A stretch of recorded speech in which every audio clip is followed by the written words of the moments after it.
డబ్బు, అనారోగ్యం, ఉద్యోగం, వ్యాపారం, అప్పులతో బాధపడుతున్నారా? మీకోసమే launch your future program.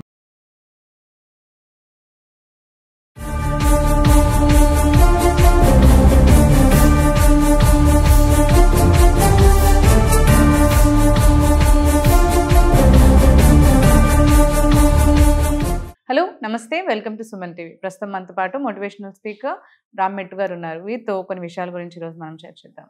Hello అండి రామ్ గారు, నమస్తే. నమస్తే అండి. Yeah, so as we are seeing, నేపాల్లో జరుగుతున్న సంఘటన అయితే మనందరికీ తెలుసు. మన చాలా మంది ఇండియన్స్ కూడా అక్కడ స్టక్ అయిపోయారు అండ్ రాలేని పరిస్థితి.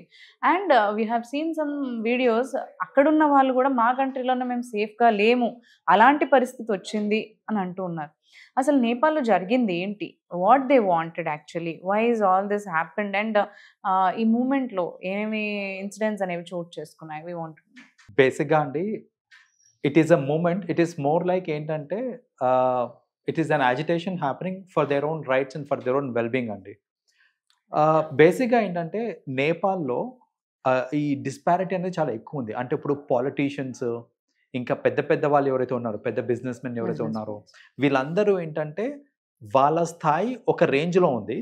అయితే యు ఆర్ వెరీ రిచ్, లేదు అంటే you are poor, nothing in between అనమాట.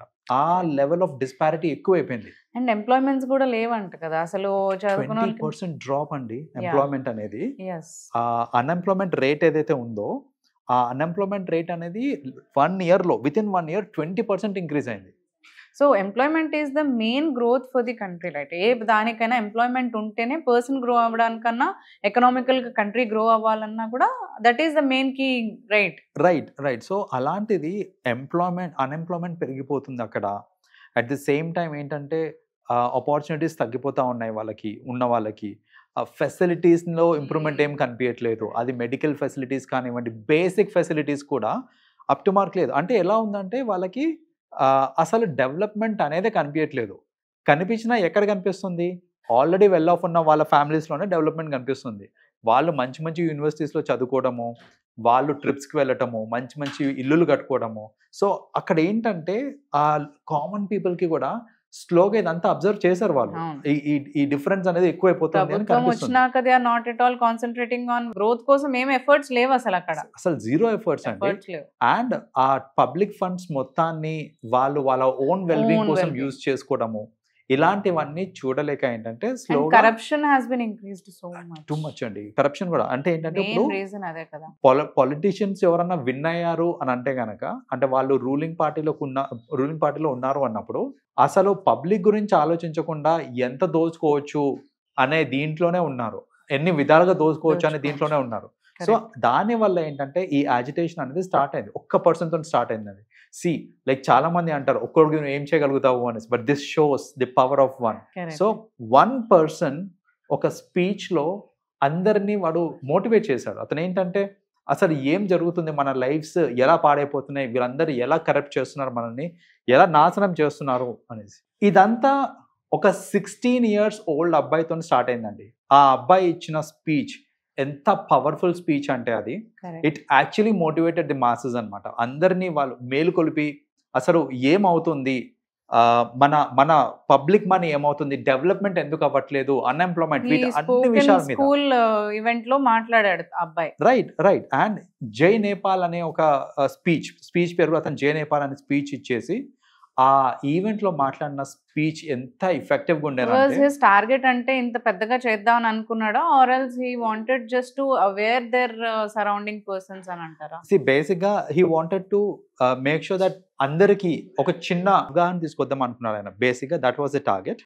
అది స్టార్ట్ అవ్వడం చిన్నగా స్టార్ట్ అయింది, బట్ సోషల్ మీడియాలో అది పోస్ట్ చేసి వైరల్ అయ్యి అందరూ చూసి ఇన్స్పైర్ అయ్యి ఒకరు అనుకుంటా జాయిన్ అయ్యి ఆ చిన్న టీం ఏదైతే ఉండాలో ఆ టీంని ఇంకా పెద్దగా అయ్యి వాళ్ళు ఏ లెవెల్కి తీసుకెళ్లారంటే, అసలు చెప్తాను అరాచకం ఏంటంటే ఇక్కడ సోషల్ మీడియా ప్లాట్ఫామ్స్ అన్నిటినీ కూడా బ్యాన్ చేశారు. దీనివల్ల ఏది గవర్నమెంట్లో ఉన్న వాళ్ళు ఏంటంటే వీళ్ళు సోషల్ మీడియాలో వైరల్ చేస్తున్నారు అనేసి సోషల్ మీడియాని, వాట్సాప్ని, వీటన్నిటిని బ్యాన్ చేయడం కూడా చేశారన్నమాట. బ్యాన్ చేసిన తర్వాత ఇంకా వాళ్ళకి అది పీక్ మూమెంట్ అనిపించి ఇంకా they started destroying all the government offices కానివ్వండి, అన్ని గవర్నమెంట్ బిల్డింగ్స్, ఇవన్నీ ప్రొటెస్ట్ చేశారు. అండ్ అందులో కూడా చాలా మంది చనిపోవడం జరిగింది స్కూల్ పిల్లలతో సహా. 51 ఫర్ నౌ అండి. The number for now is 51 government వాళ్ళు వాయిస్ రేస్ చేశారని ఆయన బుల్లెట్స్ ఫైర్ చేయడం చాలా పెద్ద. ఎవరి మీద అండి? స్కూల్ పిల్లల మీద. మళ్ళీ వాళ్ళు ఫైర్ చేసింది ఎవరి మీద? స్కూల్ పిల్లల మీద. స్కూల్ యూనిఫామ్ వేసుకొని, పోనీ వాళ్ళు సివిల్ డ్రెస్ లో ఉన్నారంటే కాదు, స్కూల్ యూనిఫామ్ లో వేసుకున్న పిల్లల్ని మీద, చిన్న పిల్లలను చూడకుండా మరీ వాళ్ళు చంపేశారంటే ఎంత కిరాతకంగా చేశారని అసలు. సో ఆ లెవెల్ ఆఫ్ యాజిటేషన్ ఇప్పుడు ఏంటంటే ఇంత జరుగుతుంది.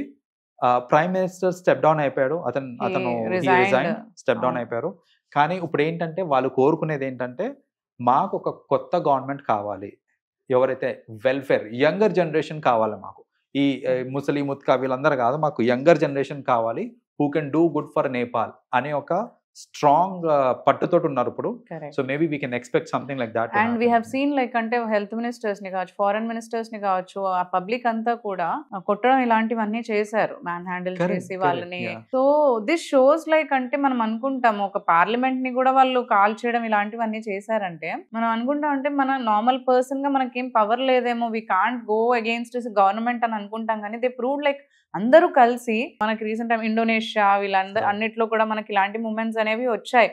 దే ఫాట్ పబ్లిక్ తలుచుకుంటే ఏవైనా చేయగలుగుతారు అనేది అయితే ప్రూవ్ చేశారు వీళ్ళు. Power of common man clearly చూపించారు వాళ్ళు ఇక్కడ. ఒక్కొక్కరిని పట్టుకొని వాళ్ళు కొడుతుంటే వాళ్ళు ఎక్కడెక్కడో పారిపోవడం ఇలాంటివన్నీ జరుగుతున్నాయి. వాళ్ళని ఎలెక్ట్ చేసిందే పబ్లిక్ కి సర్వ్ చేయడానికి. సో పబ్లిక్ ని సర్వ్ చేయడానికి ఎలెక్ట్ చేసినప్పుడు దానికి తగ్గట్టు బిహేవియర్ చేసుకోవాలి. కానీ నన్ను ఎవరేం చేయలేరు అనే యాటిట్యూడ్ లో ఉన్నారంటే ఇలాగే అవుతుంది. సో బేసిక్ గా దే హ్యావ్ షోన్, అంటే మీరు అన్నట్టు రోడ్ మీదకి లాగి కొట్టి they have done their part అనమాట, చేసేసారు. అండ్ నా ఇంకొకటి ఏంటంటే చాలా మంది ఇంత అజిటేషన్ అవుతుంటే వాళ్ళంతా క్రూరంగా, అంటే ఆ గవర్నమెంట్ అథారిటీస్ ఎవరైతే ఉన్నారో మిలిటరీ వాళ్ళు ఇంత క్రూరంగా బిహేవ్ చేస్తున్నారు అనేసి కొందరైతే నేపాల్ నుంచి వచ్చేద్దాం, వేరే కంట్రీస్కి వెళ్ళిపోదామని ట్రై చేస్తున్నారు.